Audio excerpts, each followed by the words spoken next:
A surprise announcement at E3 2019, we've just had confirmation of an impending sequel to The Legend of Zelda Breath of the Wild.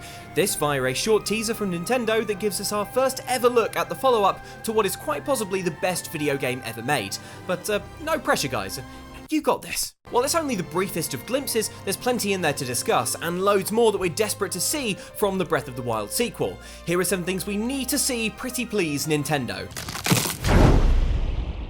Just before we kick off, here's that short trailer in its entirety, and then we'll get right into it.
Likely the jumping off point for Link's next adventure, our first look at the Breath of the Wild sequel sees our fair-haired hero exploring what seems to be an underground cavern, perhaps beneath Hyrule Castle. As an aside, this creepy setting immediately suggests to us that this game will attempt to pull the same trick as The Legend of Zelda Majora's Mask did when it came out after Ocarina of Time, telling a darker, spookier story in an otherwise familiar version of Hyrule.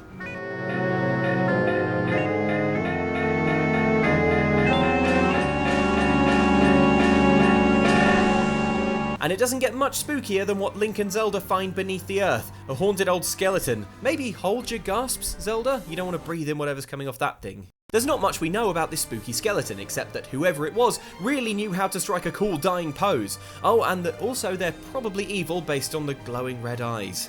But we can make some educated guesses as to who this is, with the big question being, is this long-running series villain Ganon? There are some clues that suggest it might be. For one thing, this figure, illuminated by torchlight, looks like it could be an illustration of Ganon as he once appeared. Plus, the purple corruption flowing out of the figure looks a lot like the evil smoke that follows Breath of the Wild's Calamity Ganon. And in perhaps the biggest clue that you're looking at zombie Ganon here, check out the Gerudo sigil around the spooky Skelly's neck. Zelda fans will recall that Ganon is often described as King of the Gerudo. On the other hand, Breath of the Wild was pretty clear that Calamity Ganon was Ganon's final form, completely given over to senseless hatred, after many reincarnations. Another possibility is that we're looking at an incarnation of Vati, another recurring Zelda baddie, who shares with this skeleton a passion for jewellery and a great big forehead gem. Or that this flamehead skeleton is Demise, who is the big baddie of Skyward Sword, canonically the earliest set Zelda game.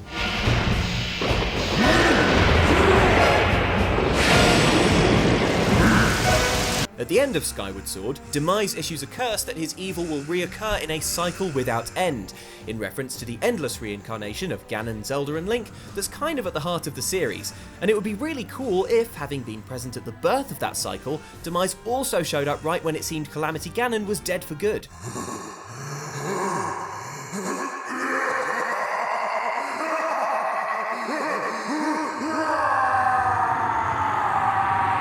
All that said, there's also the possibility we're looking at an entirely new villain. I mean, that would probably also be fine.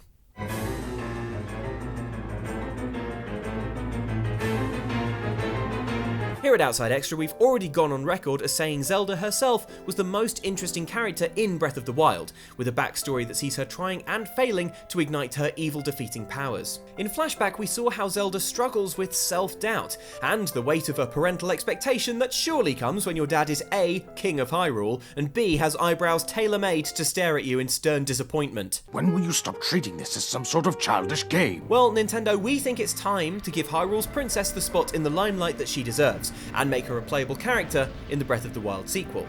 We're sure we're not the only ones who notice that Zelda seems to take centre stage in this teaser trailer, walking right alongside Link and dressed so similarly as to almost deliberately imply that the two could be interchangeable in the finished game. Plus, Zelda has a new shorter bob-style haircut, which, just saying, is more practical for adventuring and might animate more smoothly on a character who's going to be swapping outfits and armour a whole lot. From what we've seen so far, getting to play as Zelda certainly feels like it might be on the cards this time around. We're ready, Nintendo. I mean, it is the Legend of Her. Seems only fair. It seems I'm the only one with a mind of my own.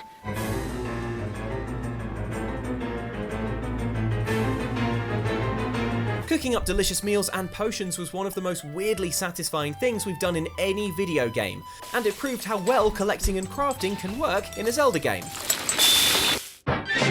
Once you got a bit further in Breath of the Wild, it became possible to upgrade your clothing and armour to provide better defence and sweet bonuses, but there was a catch. None of your heroic vestments ever looked any different, no matter how many times you leveled them up. This seems like it would be a fun tweak to make for the sequel, and, dare we say it, there's even a clue that a new armour system might be on the cards. In this cutscene, Link is wearing his champion's tunic, and who can blame him when it makes those baby blues pop like that?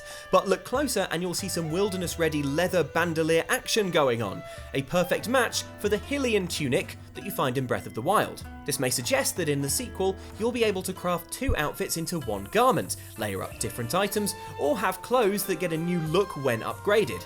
Or, hey, maybe whoever animated this cutscene just thought that Link looked a little chilly and thought he needed an extra layer, lest he catch a cold. Whatever the case, more in-depth armor crafting feels like a natural fit for a Breath of the Wild sequel, so more cool stuff to wear is definitely something we want to see, with the single but very serious exception of the Tingle suit. We've seen enough.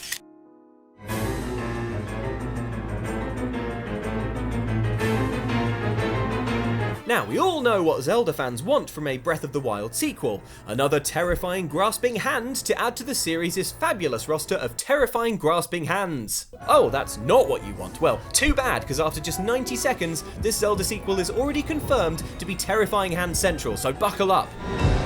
In this instance, the terrifying grasping hand appears to be clutching at the aforementioned spooky skeleton, though why exactly is anyone's guess. Maybe your guess, why not pop your theories in the comments? The luminous nature of that hand suggests it could be technology related to the Sheikah, the ancient extremely high-tech civilization who built grand, worthy artifacts for the good of humanity like the divine beasts or, Link's motorcycle. These creepy green wisps put us somewhat in mind of the light trails you see when things get teleported in Breath of the Wild, but the colour is slightly greener and, well, just kind of spookier? And what to make of the unsettling music that's playing in the cavern as Link and Zelda explore.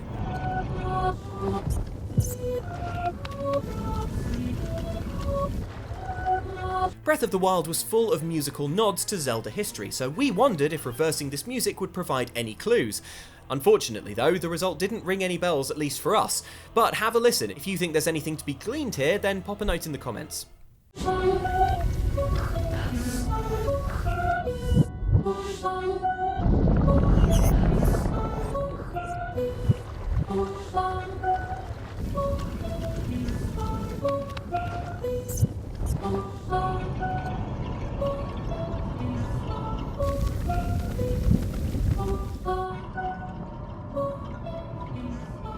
But here's our prediction. This spooky hand is going to be key to the next Zelda's gameplay. In the footage we've seen, it appears to be taking control of Link's own hand, his sword hand no less, and we wonder if its mysterious powers might fit alongside the Sheikah runes that Link uses to manipulate his environment in Breath of the Wild, and give him even more ways to interact with Hyrule.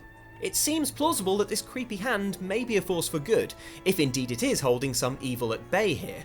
Plus it seems to be saving Link from a fall in this all too brief shot. We'd like it to be friendly because heaven knows Zelda has some making up to do on that score.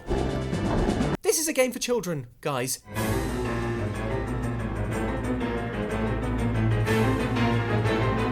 Throughout Breath of the Wild, the central structure of Hyrule, its royal castle, is more or less off limits to Link because it's, well, full of deadly monsters and lasers. So many lasers.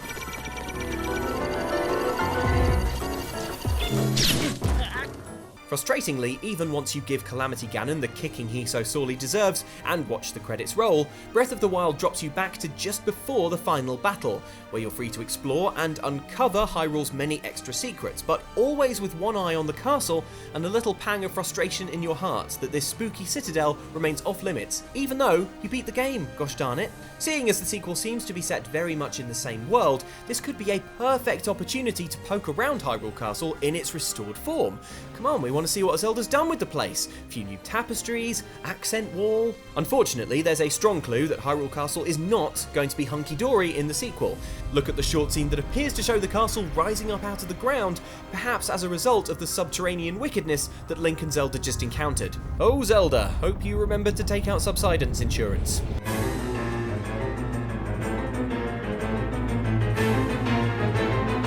Link and Zelda aren't quite alone on their underground escapade. They're accompanied by this rat, and this, well, whatever the heck this lumbering beast is. This endearingly chill pack animal is unlike any of the wildlife encountered in Breath of the Wild's Hyrule, and we've been all over. Which suggests perhaps this sequel scene takes place a bit further afield than we might have first assumed. Whatever the truth of it, we hope it's a permanent fixture of the finished game, especially as it looks like you could shove a whole lot of inventory in those saddlebags. Sorry pal, I know you must be knackered, but I've got about 55 bows I need you to carry for me. Thanks.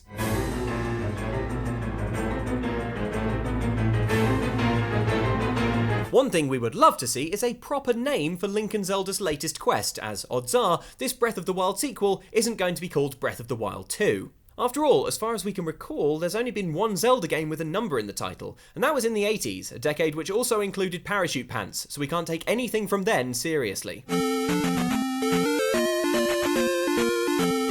At the time of writing, however, we've got no clue whatsoever what the new game will be called, as there's no logo or hint at the end of the video that Nintendo released.